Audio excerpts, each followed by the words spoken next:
Yo, what's going on, everybody? It's Devin Thomas back with another episode of Unscripted. It's been a great week. What can I say? It's been a good week. Productive fucking week over here. I don't know. I don't even really know what I was doing Monday. Let's just get to the root of it. This past week's been good. Little update on Stevie's health. He's feeling better. Rager is in recovery, one may say. He's kind of cut out a lot of the medical shit he was doing previously and gotten back to just the basics, movement, physicality. He just joined fucking Planet Fitness on top of the country club, so he's got no excuse not to, find a way to get better. But that being said, he's taking all the action he needs to take to do so, which is half the battle. I think I've mentioned this quote before, but Joe Rogan said, when he has pain, he goes out and he beats that fucking pain into submission. That's exactly right. At some point you got to say, fuck this pain. I'm better than this pain. I'm going to take this pain into my own hands and fucking get rid of it, and I think that's what he's doing. He's got an MRI schedule. He's supposed to get a fucking MRI this past week, and this guy calls the day of and says, hey, they hype it up. He's right. He's right about that. They hype it up. They say, you're going to be in this tube for 40 fucking minutes. Sometimes people can't take it, so they get sedated. It's well, dude, you're making a mountain out of a molehill. You could just say, hey, it takes 40 minutes. You'll be in there. It's pretty chill. No, instead they're hey, some people just can't fucking take it. You're going to fucking need to be sedated. We're going to have to give you a Valium or something, which, that's all fun and good. But it's dude, they've put the fear in his mind that this is going to be way bigger than it is. And, respectfully, I get it. I'm a little claustrophobic myself. I had an MRI. It's not fun. I had to have one for my back. And fuck that shit. You'd think in the modern day they'd have a nicer way of doing this shit, but they don't. And yeah, so he rescheduled it to go to this even better one in San Jose or Stanford, where it's a sit down one with a TV. When you see the other options they have for this shit, it does make you kind of think well, fuck, everyone else is getting the tube, and then these richies or whatever you want to call them are getting this nice luxury sit down fucking MRI. It's just funny, but that's kind of the update on his health situation. Everything else has been pretty good. I think it's it's all coming back to the root of his problems, which is this chest to jaw pain, and he had a fucking ear infection from swimming. I just sometimes when it rains it pours, and I feel for him. So Rager, I hope you feel better. I know you're listening. This also past week I was really busy. I actually had a very productive week creatively, but before I get to that, I've also been doing, which I do consider pizza an art in its own right, and I think those that have tried my pizza would say the same. But that being said, I have the health department finally coming. I got my Mecco home kitchen application approved. So I'm pretty much good to go to start selling pizza, with the exception of the health department coming to inspect my kitchen this Wednesday, which I'm not nervous about. But look, I'm not even a stickler for the rules, but when it comes to the rules, yes, I want to abide by them and make sure I do the right thing. And I'm probably overthinking it. It's a home kitchen business. It's not they're fucking health inspectors coming to my restaurant or something. They're coming to my kitchen. But yeah, I've been spending the whole week getting everything ready, labeled, prepped for that, buy a ton of new shit, because they you have to separate your equipment from your homeware and the shit you actually use to cook at your house. So and that all makes sense. There's a sanitization process. So I've been doing a lot of homework, getting everything labeled, prepared. I had to buy trash cans. It's very specific, but I don't know. It's I said, it's something I never thought I'd do, get into this food space. And now that I'm doing it, it's I don't know. It doesn't seem so scary or hard. I'm almost there. That's how I look at it. And if you've been listening, I've been talking about this pizza thing probably since the very beginning of the podcast. Over the last 7 months, it's gone from hey, I kind of enjoy making these pizzas to I'm almost ready to open up another small business, And I'm not expecting this thing to be a fucking $1 million pizza business by any means, but I get to share something I really like to do. I make a quality product, and I get to, share that with everyone else. And the pizza is made with love. It's art to me. I wouldn't do it if I didn't like doing it, simply put. And I don't have to do this. I want to do this. And it's just cool to see I took the action to go, and I spent a little bit of money. I invested in myself. I went out, and I get it. It's a pizza business, but for me, it's something that some people never take that risk in their life to even start that little they're good at something, and they're I just don't know if I could get through the procedures or the process or whatever, the paperwork. And even knowing that and being afraid to do that, I said, fuck it. You know what? I want to try and do this, and I really believe in it, and we'll see where it goes. I kind of said, Secret Pizza, the DBA is finally filed, so I can say the name legally and use it. It's, it's a passion project. I love pizza. I want to share it. Yeah, it's something that I never thought I would do, but that being said, once again, I'm almost to the finish line. After they come this Wednesday, I think that I'll be operating within a week or two. So excited for that. If you're in my region, Monterey County area, you'll be able to order a pie. It'll probably be like DoorDash or something, but we'll still figure it out, And yeah, I'm excited to do that and share the pizza with the world. Those that have tried it, they love it from what they tell me. Maybe they're just being nice, but I think that they're being genuine and authentic. But yeah, that being said, I'm excited about the pizza biz, finally some legitimacy to it. Maybe it's another revenue stream. Like I said, I'm not really driven about making it the most profitable pizza business, but it's a proof of concept for me. If I can make this home pizza kitchen work, and maybe that generates enough money, let's say I'm making like $100K extra a year or whatever the fuck it is, then yeah, I'll push that towards maybe opening up a storefront, and it will be not so secret pizza then. It'll be very public pizza and probably have a name change. I've been told to just call it Devin's, but we'll see. I'm not that egotistical. I don't need my fucking name and neon on the top of the building. But anyways, I'm excited for that, and I'm excited to share it. Also, I've got friends that, they see the pictures and are like, God damn, like when can I get something? Like when this thing's fucking operating, you can literally come by and get one. So excited for that. Throughout the week, I've also been taking a lot of, this is like more of a new thing, but in the last 2 weeks, maybe 3 weeks, I've seriously been like going out to like this park in my region. It's called Toro Regional Park. It's beautiful. I've been going out there in the mornings, afternoons even, and just walking. Just kind of taking a walk like straight through the park to the end and back. Sometimes I hit the trails. I actually went on the trail the other day and I was like so deep up there and the trail kind of like just ran out of trail. It just became like a deer trail, like straight downhill. And I was like, I guess this is the fucking path. So I was on my ass and my hands like sliding down the side of this fucking mountain. And when I get to the bottom, it literally has a sign with like a backpacker and like the fucking red. And it says like no hiking. I'm like, well, no fucking shit. You should have put that on the top of the mountain like before the cliff. Anyway, I slid down this thing and fucking saw the sign after. But so I've avoided the trails. I also got like a fucking bug bite. Like the one time I go into fucking the woods to actually walk and appreciate nature, get closer to it, I get a bite like under my leg, in between like where my leg and my knee meet, and my god, I had to put cortisone, take a Benadryl, and just fucking avoid touching it, even though it itched worse than fucking anything ever. And anyways, besides the point of my fucking little minor gripe, it's been just nice to go out there. There's something like, about the modern day. We're just around screens so much. We're in our house so much. I mean, I personally am a little bit of a homebody. As much as I like to get out and about, I don't leave my house that much other than for utilitarian reasons like groceries, coffee, maybe business. But yeah, going out to the park has been a nice break because there's a little bit of solitude there, but I'm not really looking to be alone as much as I am to be kind of just back in nature and kind of reconnect. And I think there's something healing about that. There's something calming. It takes you back to kind of honestly, it kind of is like a gateway to the past because I feel like when I was growing up, this technology wasn't around as much. So when I actually use technology, I'm not using technology on the walk as much. Maybe I'll listen to a pod or some music or I'll check a few things on my phone, but the service is shit out there anyways. I find myself taking more pictures and kind of just slowing down for even an hour and just enjoying that little bit of time where it's new environment. I'm not in the same place I was all day, all week. And sometimes even when I'm out there, my phone's not working, I get new thoughts. And I know it sounds ridiculous, but I think we're all addicted to our phone to some extent. I mean, I make a lot of content throughout the week.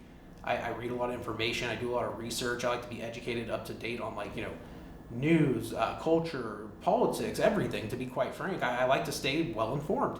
And, ignorance is bliss to some extent, but also knowledge is power. And I also think having a refined point of view, if not even an informed point of view, is going to be what makes you ultimately better, not just to serve yourself, but to serve others. Because, and look, I know there's a lot of misinformation and all that shit out there, but you need to know things. You need to research and study, and whether that be philosophy or, like I said, politics or not just news, but history, etc. All these things, you don't have to be fucking extreme on any of them. You can just be informed, It's interesting just to learn and to continue learning and to be somebody who is, I wouldn't say dedicated to just learning shit, but it's important to keep yourself educated. Life, I think a lot of people think education or your personal education ends after college or after high school. A lot of people it ends during high school. They don't even fucking get that far. But it's not a chore to learn. It's a gift to learn. And if you can help yourself by learning more information just about your life, the world, and how things works, that's a great liberating thing. Even this past year, I remember I was watching Oppenheimer heavy during December, and I was burning fires in my fireplace, and this sounds so ridiculous, it's such an aside. But I started going on ChatGPT and just talking to it about, hey, like I never took physics in high school. What are the basics of physics? How does fire work? It went from that to like even just gravity and all these crazy things that I just like never learned or thought about. And with like AI and chat, like I hate to say it, but you could get college level education by just talking to it. I learned so much shit about physics that I never would have even like, why would I even know any of this stuff? And I used to be a little afraid to learn that shit too, because, you know, the universe and the earth, like, it's a big fucking, you know, when you start thinking about it from that point of view, it makes you feel smaller, and you kind of think of like life in a different way. And I know this is a random fucking spiel to be on, but yeah, like, you know, it's just learning and continuing to learn is so important. And it doesn't matter what you're doing. It could be learning physics, it could be learning about weather patterns, it doesn't matter, but like just continue to learn, continue to grow. I've said it on here many times, but like grow or die, like, and that goes even into your mind. You need to nourish your mind, you need to feed your mind good shit, new information. Lately I've been on like, you know, a stoicism kick. I've been really into just learning about the greats, philosophically speaking, and also embracing other ideas. You know, I've been talking a lot with my buddy Anthony. We'll just text, you know, and he'll tell me about a book he's reading, or even on his podcast he'll talk about stuff that he's been reading or like trying to get informed on. And it's like these philosophies might be different than the ones that I tend to study, but like I'm open to learning these other philosophies and these other ideologies because they're mind expanding. They help me learn a new perspective that maybe I agree with, maybe I don't, but I'm able to take away from it and keep adding it to my bank of knowledge and my bank of wisdom. And like, you know, a lot of people say like reading books, why do people do it? It's because it's saving you years of time. Somebody, a 50-year-old guy writes a book, you're saving yourself fucking years of learning. Because whether you agree with it or not, that information, you might pull something out of there and be like, oh, that was what I needed out of this. There's a truth in here that I wasn't expecting to find. And when you find that truth, it might, you know, bring daylight to things that you weren't aware of. You can even take information, it's like a mirror. You reflect on the information, you see yourself in like a book or in some philosophy, and when you start to identify with things that you believe in or, you know, are drawn to, that's so important. It's crucial to growth, and it could be anything. I also like, you know, for me, a lot of my center of reference or pop cultural reference, my point of reference rather, is pop culture, movies, literature, American culture particularly. I love it, you know. It has shaped my identity and my ideology to some extent. I'm obviously an independent person, but regardless, you know, a lot of us look for truth in, you know, I wouldn't even call it simpler things, because art and cinema, these are not simple things. These are complex things that express emotions that are super complex for people. But that's where I seek the truth the most. But I'm also understanding that, you know, art and cinema and movies and all that shit, literature, whatever you want to call it, there's also the other side of that where there's like, you know, like just literal wisdom or like shit, which does come from literature as well. I guess what I'm trying to say is that maybe movies are my center, but there's so much information out there all over, and you got to be open to everything. You know, even when I listen to podcasts, I'll just sometimes pause it because I'll hear like a clip. I'm like, God damn, like I was just listening to Joe talk to Matthew McConaughey, and they're talking about performing arts and like stand-up or acting or filmmaking, etc., and talking about being the passenger while you're doing art, right? You're just the vessel, and you're kind of like, even like Joe was talking about doing a good joke. He's like, when you're on stage and you're doing a good stand-up bit, you become the passenger. It's not necessarily fun.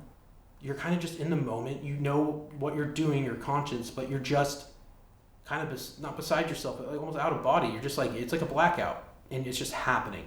It's happening to you. You're experiencing that moment. And that's very much the same way I felt when I was directing and filming and actually capturing the moment, filming the actors during Peninsula Nights. Christine and Stevie have both said, when you're acting in a movie, it's a blackout. You're there, but it's happening. You're so in the moment. It's so present. And that's something I talked about a lot, is that, you know, making the movie brought me so close to the present moment. I wasn't on my phone.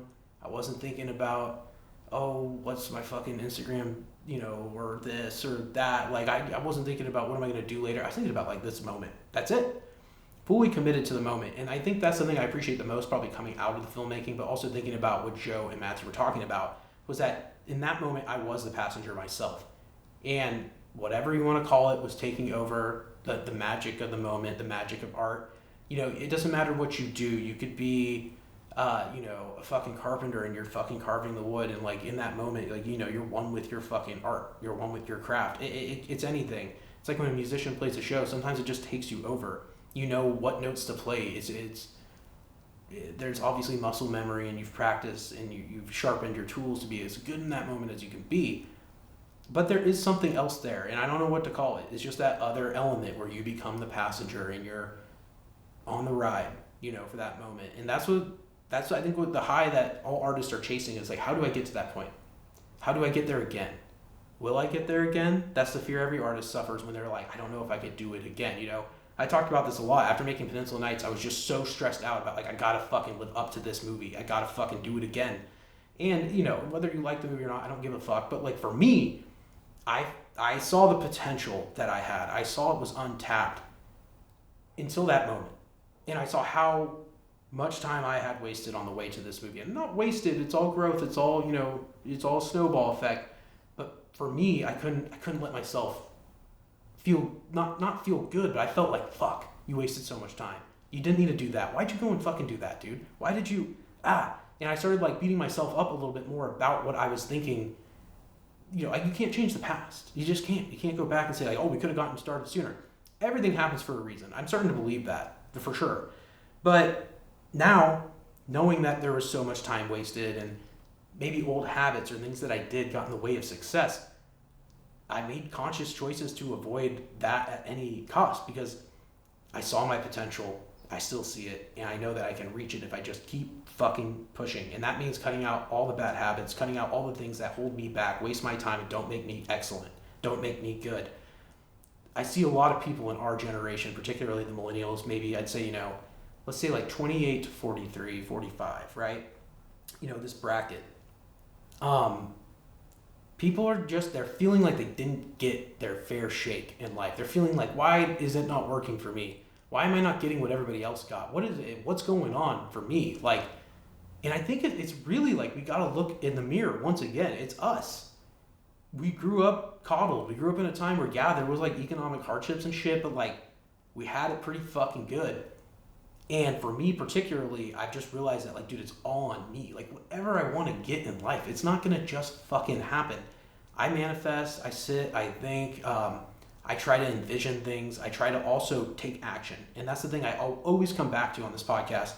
It's action over everything. If you want success, if you want to be great, if you want to be excellent, if you want to do good in life, you gotta fucking stop letting yourself down. You gotta make the choices that make you great. You gotta make the choices that make you good. You cannot, grow with quiet resentment towards life because things aren't working out for me. I'm not getting what I fucking want. Well, too fucking bad. I, for a long time, was in that victim mentality where I felt like, nothing's working for me. This isn't happening for me, or that isn't happening. And it's like, dude, it's probably you. There's external forces. I get it. Everything in life, and I'm not trying to say like, oh, you're fucking your life up. I'm saying the only way to overcome that victim mentality or feeling like you have been victimized by life, and there's hard shit and everyone has it, dude. I have my own fucking shit. But you just gotta push through that fucking wall and say, fuck it. Despite all the shit that's happened to me, I'm pushing fucking forward like a fucking army tank. I'm rolling over this battlefield of life, and I'm getting to the other side, to the fucking safety zone, and I'm not stopping this fucking tank until I get there. And that means every fucking day, every fucking week, every month, every year, make it fucking count. That is the thing. And I have to say this, even for myself, because wasting time is so easy to do, and the years will go by if you don't fucking take action. Stop being afraid. Start taking the risk. Share the risk with people that want to share the risk with you.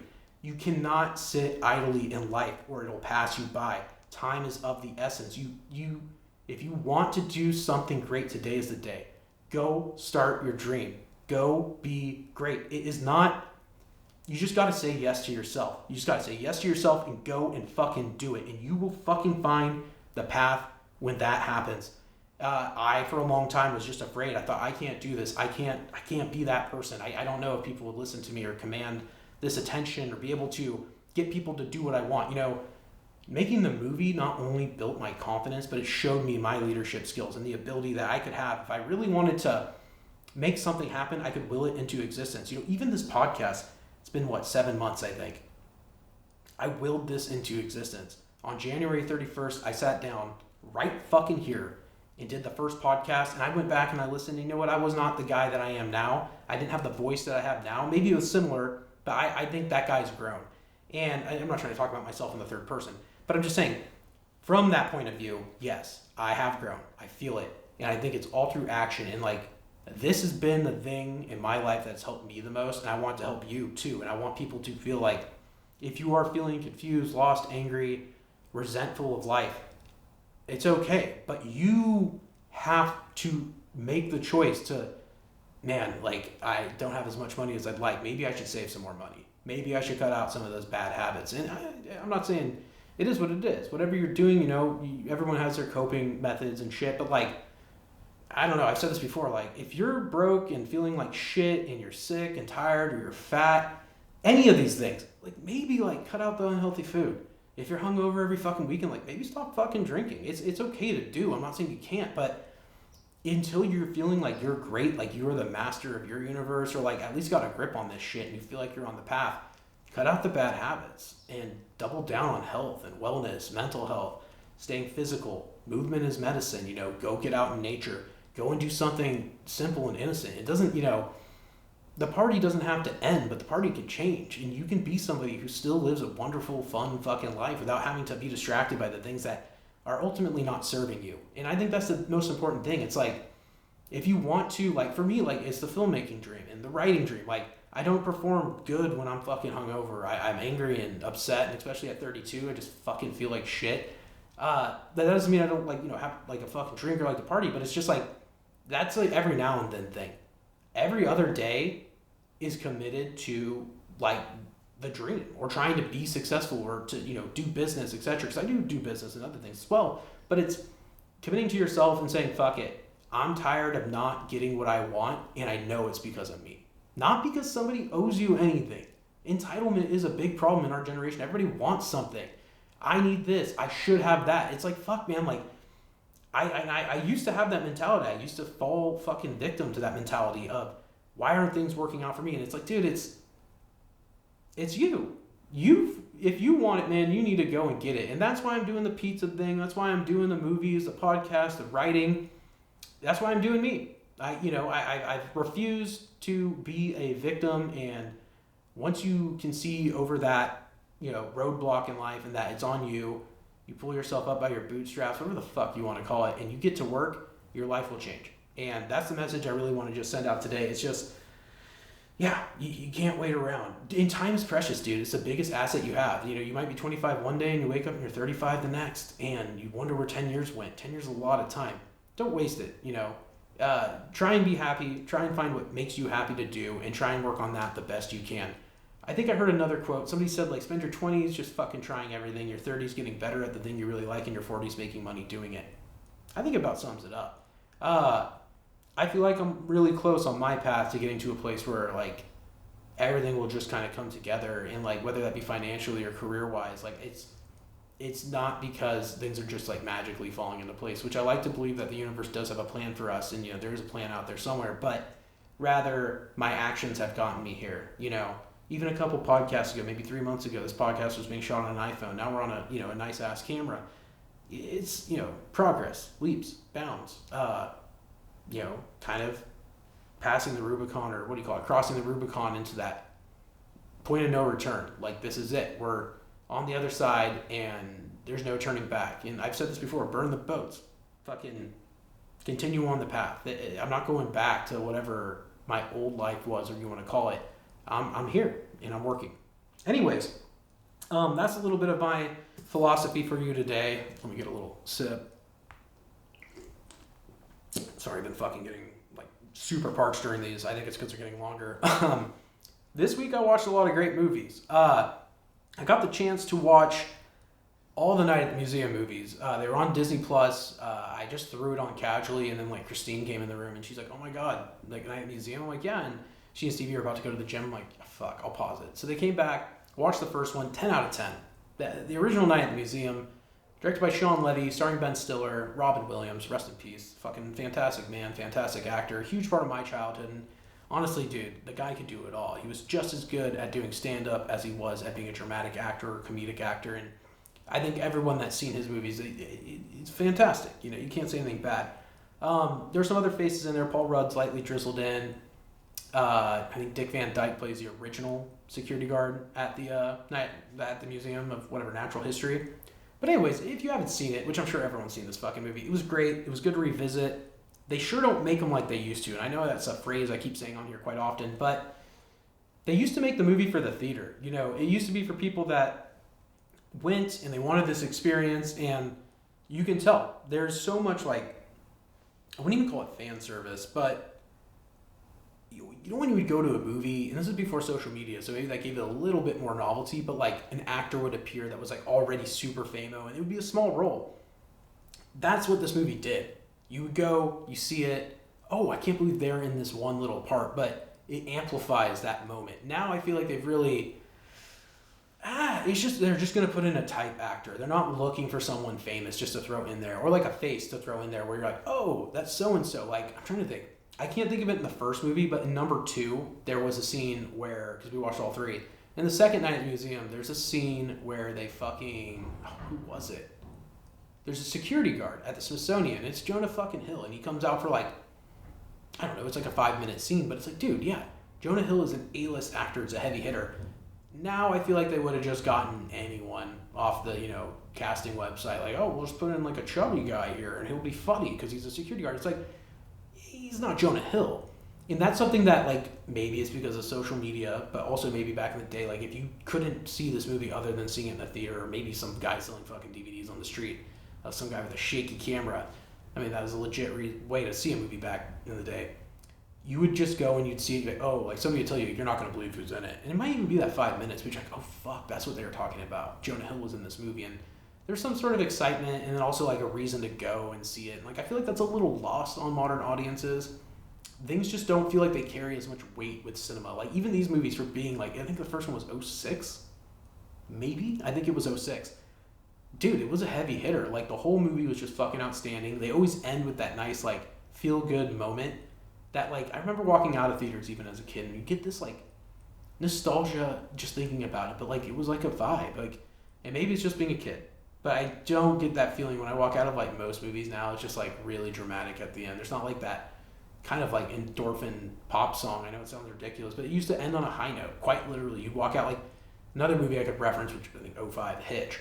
It ends with, like, a fucking, wedding dance sequence, and I get it. Maybe that was of the time, and maybe it's a little out of style now. People like things a little bit more serious. I wouldn't say it's less optimistic, maybe a little more cynical now, but, like, just more rooted in reality. And I do think that's something that's changed. And Night at the Museum 1, 2, and 3 all had endings that were very, like, anthemic and big, and you knew the characters were going to be okay. And I can't say I do that with my scripts even, because sometimes I do let things be a little ambiguous. But no, for sure, these old movies had that vibe where you walk out of the theater and you have a smile on your fucking face, you're talking to your friends, and it's almost like a party. Everyone will be murmuring as you walk out of the theater. I'm not saying people don't do that now, but it just feels like people walk out of the theater kind of like, okay. Then they talk amongst themselves. Like, it used to just be like an immediate discord on, hey, this is what we're talking about. The movie was great. I love this. I love that. I don't know. Each of the Night at the Museums, I won't go into every single movie, but, they were all really good. If you're looking to revisit some shit, because I've been watching a lot of old shit, they're fun. They're good. I'd almost consider them something you could watch, like, like when you watch Potter during the holidays. I don't know about everyone, but this is some shit I do. I watch, like, Potter, The Home Alones, the kind of the essential fucking great movies of our time, right? Maybe throw on Lord of the Rings, Star Wars. They all get tied into the holidays somehow. I think Night at the Museum is one of those trilogies you could throw on, and it has, like, this innocent enough vibe where it still balances between, like, I would call it family friendly, but it's still adult, and that's something I also said. They used to just make them.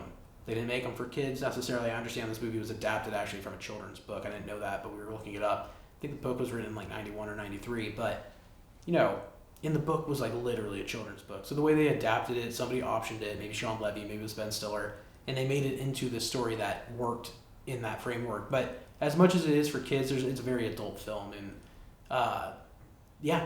on that note, I really like the Night at the Museum movies. I'll definitely be back to watch them. Like I said, maybe something you throw on during the holidays, little cash. Fun movies. Fun, lighthearted, make you feel good, a sense of levity in life, which I think everyone needs right now. And just an enjoyable trilogy of movies. They left it open-ended enough to where I think Stiller, if he wanted to come back, he could. And honestly, like, who's saying no to Night at the Museum 4? I mean, unless people are just tapped out. Like, I like where it ended. Obviously, Robin Williams wouldn't be back, but I think they could, spin it in a way that would like serve him, with respect, but also open it up to more story. And like, look, we're going back and saying Night at the Museum, make more of this. Some people want Hollywood to move on, but like, it is the old shit that they're remaking because it's good. And this is a movie that could definitely have another one in its catalog, and if not, be remade. The next movie I watched this week was 28 Years Later by Danny Boyle, directed by Danny Boyle, written by Alex Garland. I can't say enough good about both of these guys. I mean, Danny Boyle's made some of my favorite zombie movies, like the original 28 Days Later. He also, I love The Beach with Leo, which was written by Alex Garland, which is interesting. These guys have an interesting history together. Alex Garland wrote the book The Beach in the 90s. It got optioned and Danny Boyle directed it. And ever since then, they've kind of been writing, and I think Garland writes the scripts, but they've been collaborators for a long time. And Garland, in 2015, finally went out on his own and made the movie Ex Machina, which he wrote and directed, which is probably one of my favorite films, or a film I hold in high regard. I don't watch it all the time, but like, it's a heavy, heady, cerebral science fiction film about artificial intelligence, and I believe it stars Donald Gleason and Oscar Isaac, and the characters are very interesting, and it's kind of a one-location movie. I cannot remember the girl's name. She's really good. She's actually in a lot of other stuff, but I won't talk all about Ex Machina, but like, Alex Garland as a writer is extremely talented. His ideas are very good. He recently directed Civil War. He did a co-direct with that, or maybe it was a co-write, but I believe it was a co-direct. No, Civil War he wrote and directed himself, but he also did the movie Warfare, which was co-directed and maybe co-written by him and a veteran who actually experienced it. But to say the least, he has interesting films. I think he also did Annihilation. Sorry, I'm all over the place with him. But anyways, Alex Garland, can't say enough good. Guy's a great writer, great talent, and Danny Boyle and him together, they just fucking make fire. That being said, 28 Years Later was a movie I saw. It was in theaters. I wasn't particularly like dying to go and see it. I just, I saw 28 Weeks Later, and I was like, it's good. It was never for me 28 Days Later. And 28 Days Later was also shot on really cheap cameras. It was very progressive at the time. I think people don't understand, but I think it was shot on Canons, and like, it was early digital cinema. You're watching a movie shot in very low quality, like maybe 480 or like 720. And it was a bold choice to make because you're spending millions to go and make a movie, shut down parts of London. You got Cillian Murphy as your lead, amongst other actors and actresses in the film. It was bold and it paid. And I think to see where it's gone, it's obviously jumps by leaps and bounds, but it's funny because they kind of retain that same rawness in 28 Years Later. They decided to shoot this movie on the iPhone. There's a few other cameras in there. I think DJI Osmo, GoPro, and then there was something else. A Panasonic camera was used for some scenes with infrared, but maybe it was just for the night vision, right? To get the fucking eyes of the zombies to pop. I don't know. But look, shooting a movie on an iPhone, I don't care if you got it pimped out with the nicest lenses. It's still the iPhone sensor. It's a huge technical accomplishment. There's no getting around that. And I think that's something to be noted. Also, he had some pretty big stars in this film. He had Aaron Taylor Johnson. Let me see, who was it? Fucking Ralph Fiennes also is in the movie. He plays this Dr. Nelson character, really good. And there's some other actors in there. They weren't stand out to me as much as Aaron Taylor Johnson, but I know Aaron Taylor Johnson from way back, Kick-Ass, which, I always thought was a weird movie, but I was oddly attracted to it despite it being weird. Never thought it was the best movie. In Kick-Ass 2, I saw, both of them. That being said, I know most recently I saw him in Bullet Train, and a lot of people want him to be Bond. I just really wasn't sold on Aaron Taylor Johnson. I don't know if he's the guy. After seeing 28 Years Later, it has completely changed my opinion on him. He is a fantastic fucking actor, and like, he probably always has been. But I had to see him in this light to really get to the belief that, hey man, this guy's a talent. He's really good. And the child actor in it as well, I want to say his name is Jodie Comer, or maybe Jack O'Connell. I have a few names on here, but the child actor in the film he was fucking fantastic. Really, really good. His name is, I believe, Spike in the movie. And I cannot remember Aaron Taylor Johnson's name in the film, but he's in mostly the first half. And then it's kind of the kid takes his mom on like a journey. I'll get to the core of the plot. But besides the point, very impressed by obviously Danny Boyle, Alex Garland. Aaron Taylor Johnson, this is the light I needed to see in him to believe that I actually think you're a great talent and a great actor. And it's no offense to his other work. I actually liked him in Bullet Train as well, but in this particular case, this is a movie that I will remember him for, and this is one I'm going to think about when I think of like somebody brings him up and be like, no, that guy's good. You got to see him in this. Shot on the iPhone, very risky to do. Yeah, they used some like Canon K35 glass. They did some like, upgrading, but you know what? It didn't fucking matter. It still had that palpable iPhone color and motion, but that works for this format. And sometimes this is what I'm talking about. Even like mumblecore or like these like lo-fi genres of film, there's something nice about watching it not being perfect. I was so striving for fucking like the highest bar of quality for so long, and now I'm kind of thinking like, no, you can meet people in the middle. Like audiences don't care. And I remember I put it on. I said, this is how it went. We're sitting down. It's probably 10 o'clock at night, maybe 9:30. Stevie, Christine, and I were sitting in the living room. I'm like, you know what, Stevie, you're gonna go to bed. Let me throw on a few frames of this. It was shot on the iPhone. That's how I kept saying it. It was an iPhone movie, like Tangerine. Put it on. First scene's good. It grips us. It's a little janky because the iPhone, but Danny Boyle took he took big liberty on the editing, making it a little experimental. He had voiceover clips from the media, siren noises. It was strange. Get through the first 5 minutes and I'm hooked, and we're all hooked. And I'm like, you know what? Everyone sits down. We're like, no, let's watch this thing. Watch the whole fucking movie. Maybe once or twice pause it to grab a little fucking water or snack, whatever. Gripping. Great fucking movie. It starts off, the UK, kind of the genesis story of what happens. It's like a group of kids living at a house, and the dad's going crazy, and there's this virus. I think they call it the Berserk. And everyone's freaking out. And then it cuts to 28 years later. Like, it's kind of this like cacophony scene. They go to like a church, and like this guy, he's the father literally of this family, and he pastor father, whatever you want to call him, the priest. And he rips off his fucking necklace with a little cross, and he gives it to the kid and says, just run. This is the revelation. He thinks this is, Judgment Day. And then it cuts to black. The kid runs, and it cuts to black. And this is 20 years later, and now it's Aaron Taylor Johnson and his son Spike. They're living on this like compound that's protected. It's kind of like a little isle off the coast of Scotland, from what I understand, or England, and they're protected because the tide, it'll rise, and then like this little like barge of sand gets covered up at night. So it's like the perfect situation. It's very well written. They're protected. They got a fucking like fortification around their community. And anyways, the dad, Aaron Taylor Johnson's like, hey Spike, like I'm taking you out to the mainland, which is quite a big walk. We're talking maybe like a mile to shore, maybe 2 miles, but when the tide is low, they can walk it. They walk into the mainland. Everyone's cheering for Spike as he leaves. They're like, hey, have fun. Here's the rules. Like, once you go out there, you're on your fucking own. We're not going to come save you, rescue you. You come back to this gate and you're not infected or bit, we'll let you back in. Otherwise, fuck you. So he knows that it's a rite of passage for him. He's going with his dad to go out there and see the real world for the first time. They go. His dad shows him how to kill a zombie, and they use arrows. And it's interesting. Like, it's kind of like a father-son movie at first. Anyways, they go out, they end up getting in a situation where they get like an alpha chases them, which is like a super zombie, and they're like, fuck. They barely get out alive. They're running back to the fucking thing. They even try and go through the night. They're like, fuck it. Like, the dad's like, we're out of arrows. We almost died. We need to get back to our community. We'll even go through the water before the tide lowers. So they're kind of trudging through the water, and they're like halfway back to the thing, and the alpha's there, and it's like chasing them down, and super fucking scary. They end up getting back in the compound, and when they're back, the dad kind of amplifies the kid's story, because the kid was having trouble like shooting zombies and shit. He was so scared, and he's so young and inexperienced. He couldn't land every arrow. He'd hit somebody in the knee instead of the neck or the head or the heart where they want you to shoot him. He did kill a few, but his dad's telling everyone, oh, my son was so great. He's a man now. And like, the son's kind of feeling imposter syndrome. He's like, fuck, dad. Like, I didn't do this. And the dad's like, shut the fuck up. Have a beer. The kid's like 10 or 11, or maybe 12. I don't know. Innocent kid, goes out, has this crazy, terrifying fucking experience, and he comes back and his dad's acting all like, oh, whatever. Also note that his mom is sick. I forgot to say that in the beginning, but the mom's got like some sort of dementia, or she's losing her mind. So anyways, the kid fucking leaves the party, and as he's leaving, he sees his dad hooking up with another woman, and he's just like, his earth is shattered. Not only did he have this scary fucking day out on the range with his dad, this 24-hour period where he like almost lost his life, had to kill, murder, escape by the fucking hair of his ass. He's now seeing his father, who should never be doing this, cheating on his mom, and like, it's just earth-shattering for him. So he goes back to his mom, and he lays in her bed, and the father comes home drunk in the morning. He's like, oh, what a party. He's like, where'd you go, Spike? And the Spike kid just doesn't even want to look at his dad, doesn't even want to talk to him.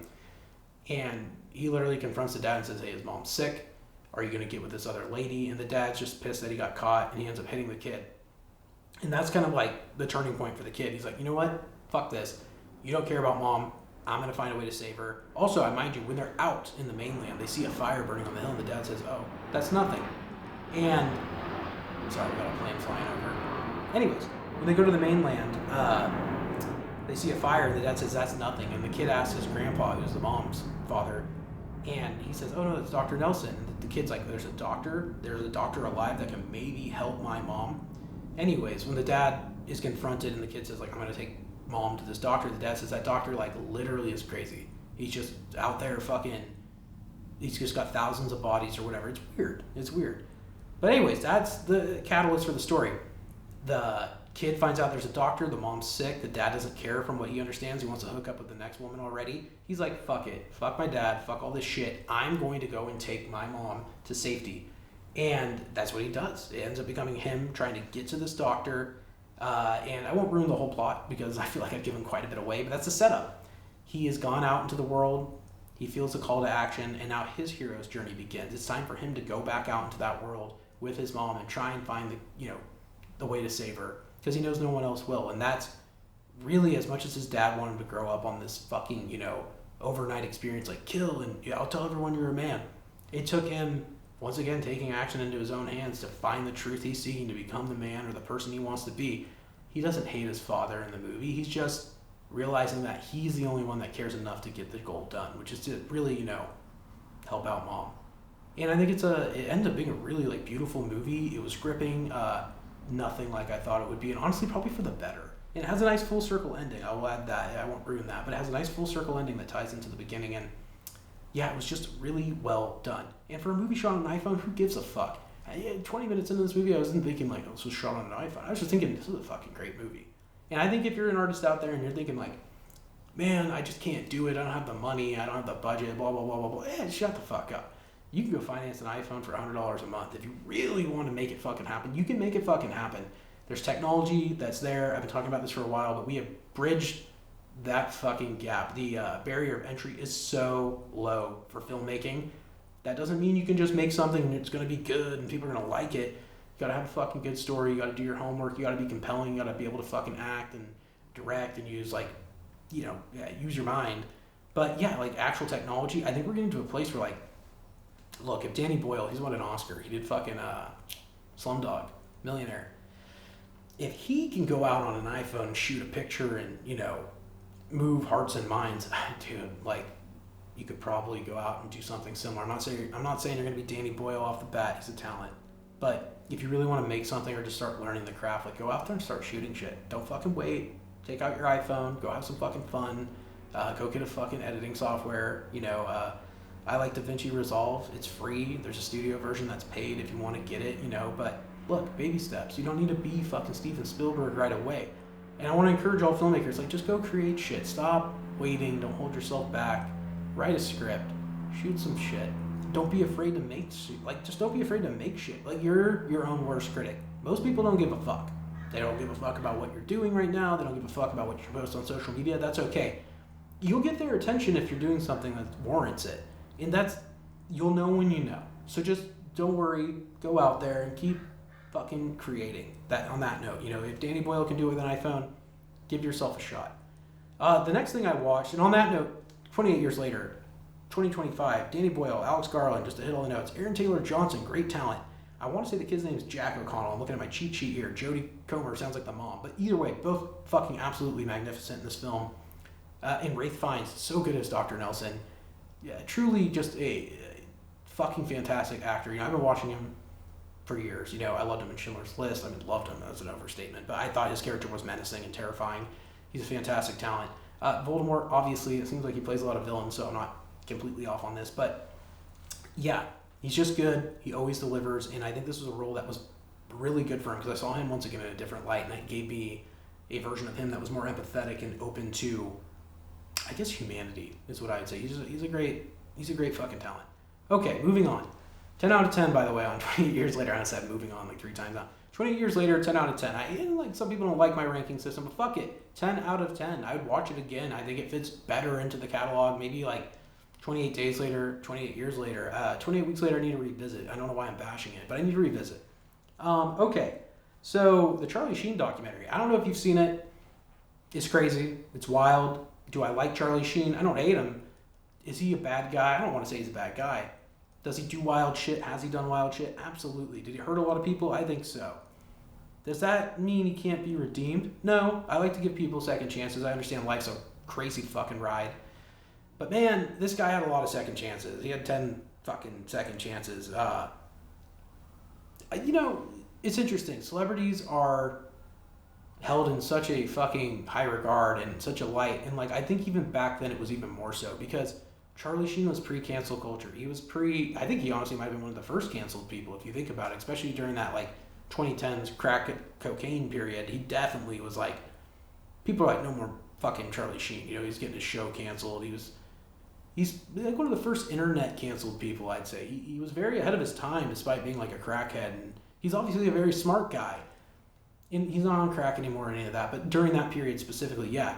Besides the point, the documentary really showed how he got to that point. It showed his childhood, how he developed his love for film. And honestly, like, I was surprised at how much of a cinephile he really was. I don't know why. I guess it kind of makes sense, but I guess I just saw him in a light where it felt like he was more of an artist than I thought. More understanding of the medium and what it really took to make movies. And I thought that was really cool. I just typically don't see him in that light. I see him as like, oh, the sitcom actor, or oh, Charlie Sheen, like people making a mockery of him. He's a smart guy, he obviously had the intellectual ability to emulate feelings and be a sophisticated actor. And we see that in movies like Wall Street, in some of his earlier work like Platoon.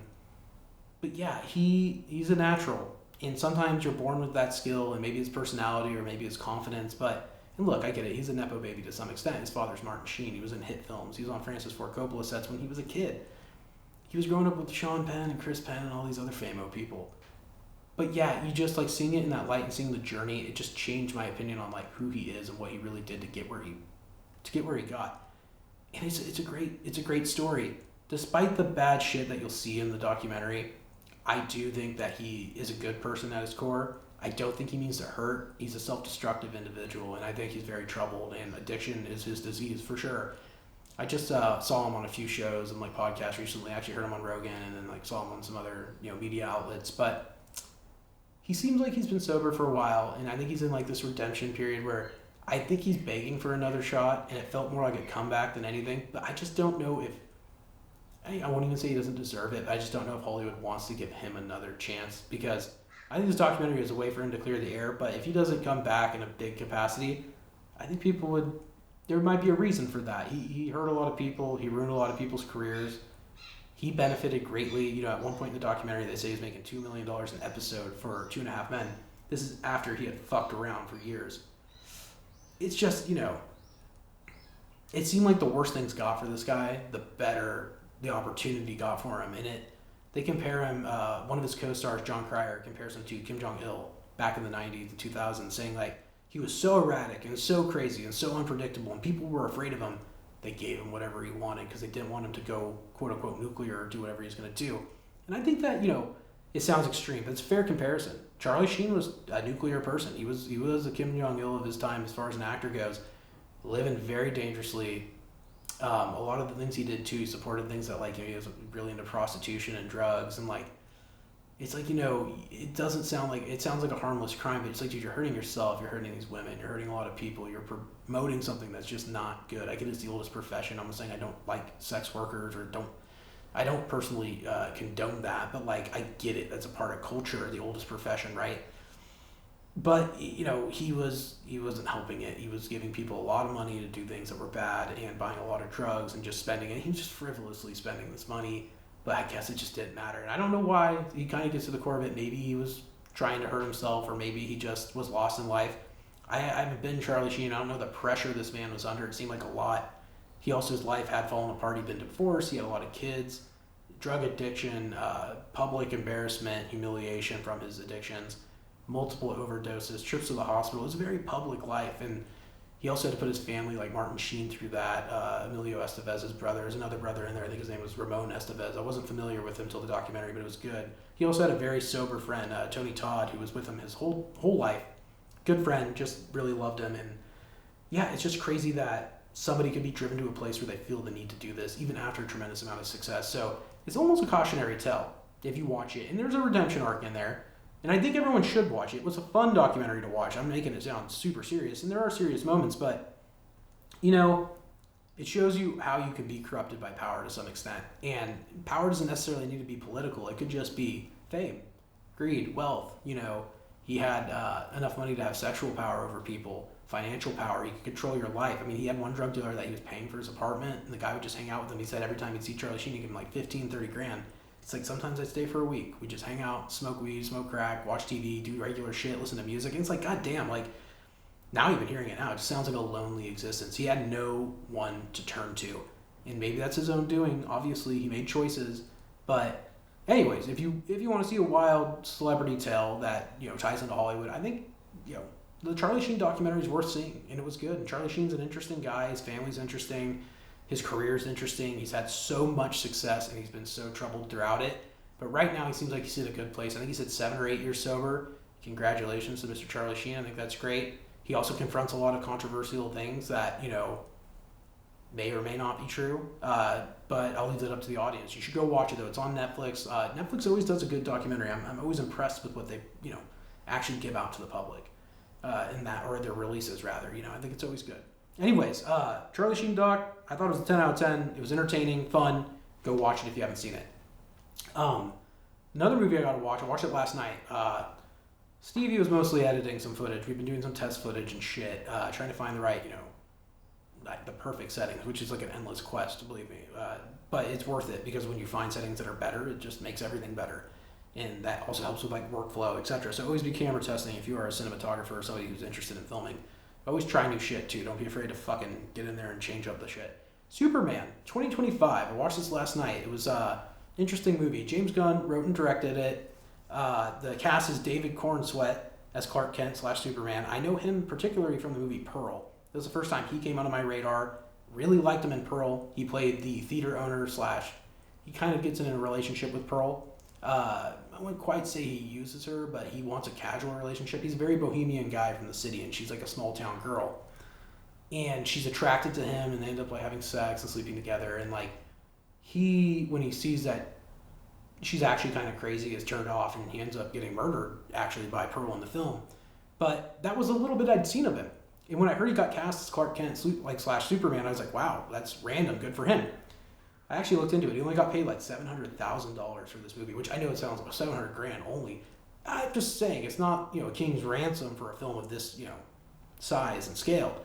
But that being said, he's obviously, they went with a lesser known talent for this, and I think it paid off. He was a good Superman. The other main actor in this movie was Nicholas Hoult, as Lex Luthor. I know him from The Menu, many other movies, Juror Number 2, Clint Eastwood's last flick. He's good. He played a good Lex Luthor. A little not intimidating, but he's sophisticated enough to be that smart mind bad guy. But anyways, that being said, I didn't hate the movie. Let me talk about the movie. There's the principal cast, right?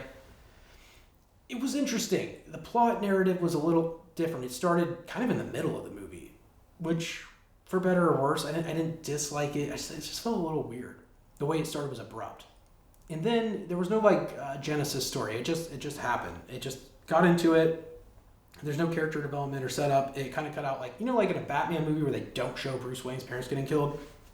It's like that. It's like the newest Batman. They talk about it. It gets referenced eventually, but you just don't see Superman coming to Earth. And I'm not even that familiar with the Superman story, to be honest. He was never I never was into Superman. We watched this movie because we were like, fuck it, let's see it. Is it good? Is it bad? We were just really out of curiosity to see what DC is up to. It's interesting. I think James Gunn did a good job on the Guardians of the Galaxy movies, or Guardians of the Galaxy movies. I don't know if this was the same. I don't know. I don't think he hit it. Those movies were fun. Chris Pratt's a funny guy. David Cornsweet, he's not funny, but they try to make him so boyish. And I was like, I just don't know if I buy into this boyish mentality. Superman was kind of a pussy, if I have to be honest. It seemed like a very soft Superman, and I didn't like that. He just didn't feel like... He also was getting his ass kicked the whole movie. Until the last scene, he fucking finally kicks some ass. But everything else, I was like, god damn, he's kind of like a fucking bitch. And all these others, this Hall of Justice's Justice Group, I don't think it's even the Justice League yet. Maybe it is. I don't even know enough about it to speak on that. But anyways, there's some other characters like Green Lantern and this other dude. And it just wasn't that. They were better than him at actually defending the city and shit. And I don't know. On the whole, I felt like he was a little too soft. Was he bad? No, he wasn't. And was the story good? The story was okay.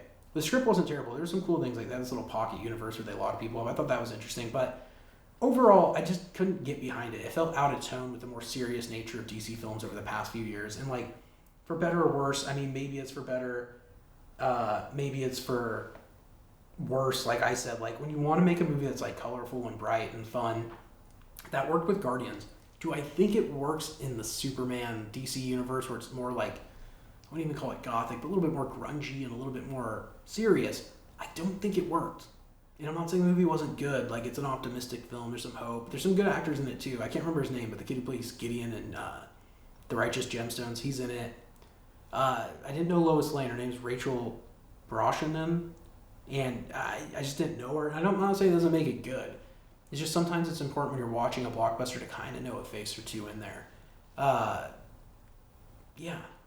I'm kind of conflicted. I didn't think it was that bad. I think I told Christine last night, I think it's like a 5 out of 10 or a 6 out of 10. Time will tell. But yeah, it fell flat. It had elements that were good, but overall it just wasn't. And also there's some ridiculous like fight sequences with like the people chasing Superman. It didn't deliver for me. I also felt like the acting was a little over the top, and I don't blame the actors. Once again, I've seen some of the behind the scenes of this just getting clipped around the internet. James Gunn seemed a little over the top with how much emotion he wanted these characters to have, which is fine, but like, is Superman a super emotional dude? The Man of Steel, he's like a super sensitive, emotional guy. Like, I didn't realize he was, because in this one, he's like offended by fucking everything. Also, Lois Lane, like, she asks him the hard questions, but she's kind of a bitch. Like, it just seemed like they're all supposed to be dating, and like, their relationship seemed super toxic and unhealthy. It just didn't seem right. I don't know. There's something about it was off.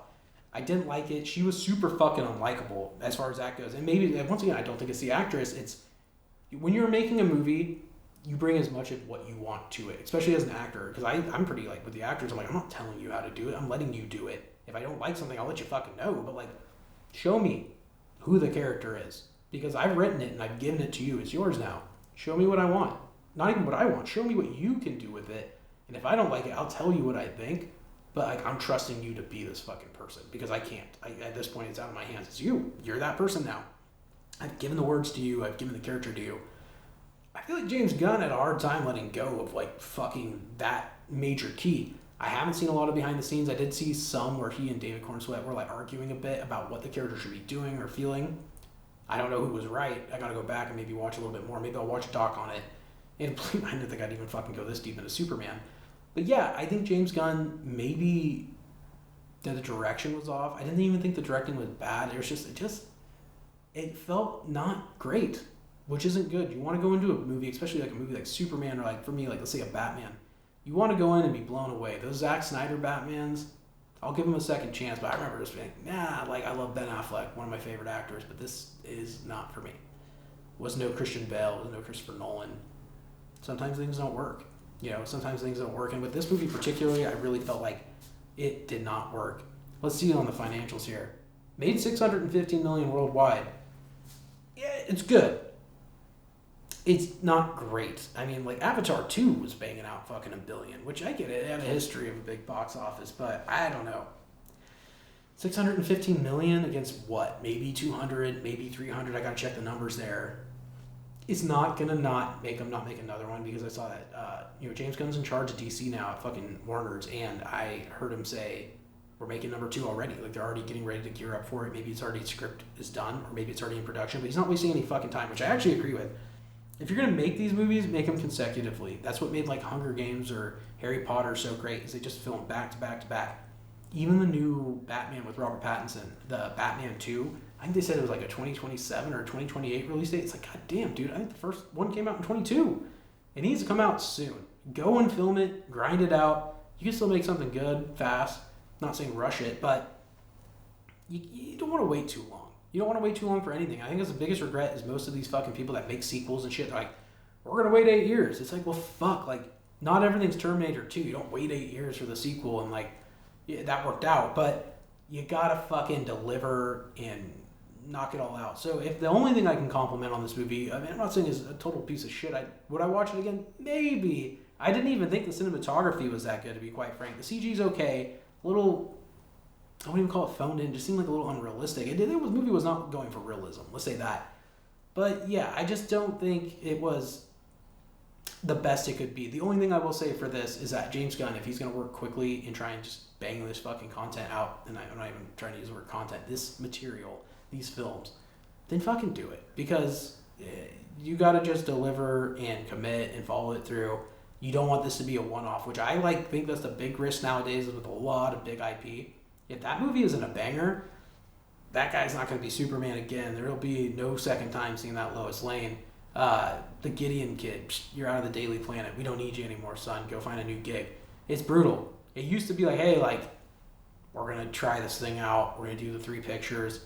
And sometimes it doesn't last or doesn't work, but we'll see. I think it's yet to be seen on this movie. I'm not even that big into the comic book movies. I like Batman for sure, but everything else, it's Spider-Man, the classics. Everything else, I'm not a religious watcher. Even Marvel, I thought Iron Man was dope. I've seen some of the other movies, but I'm not the guy for that. I'm more of an art house. I like movies that came out of Cannes and fucking Sundance and shit. And there's other mainstream movies I like. But anyways, that's the show. I think that's about all I got to say this week, guys. It's always good to fucking talk. Thanks for listening. Thanks for being a fucking cool audience. And, I had another recommendation this week I didn't get to, but I'm going to start opening up. I want to start getting a recommendation of the week from just the audience of a movie that I haven't seen, or maybe I've seen it, but I'll go back and watch. My friend Jocelyn gave me a great recommendation. I haven't watched it but it's a Yorgos Lanthimos film, Poor Things, starring Emma Stone, Willem Dafoe, and Jesse Plemons. I'll go more into Yorgos next week, but I've seen some of his earlier work like Dogtooth and The Lobster, and he's fantastic, so I'm excited to watch that. If you have recommendations, send them to me. I'd love to just, see more shit, watch more shit, and fucking we'll hang out. One last thing I'll talk about, by the way. The new season of Wednesday I finally finished. I don't know why they broke it into 2 parts, but Wednesday season 2 was fucking great. I actually thought it paid off. If you haven't seen it, there's your show to go watch this week. Alright guys, that's about all I got. My name's Devin Thomas, and this is another episode of Unscripted. I'll talk to you next week.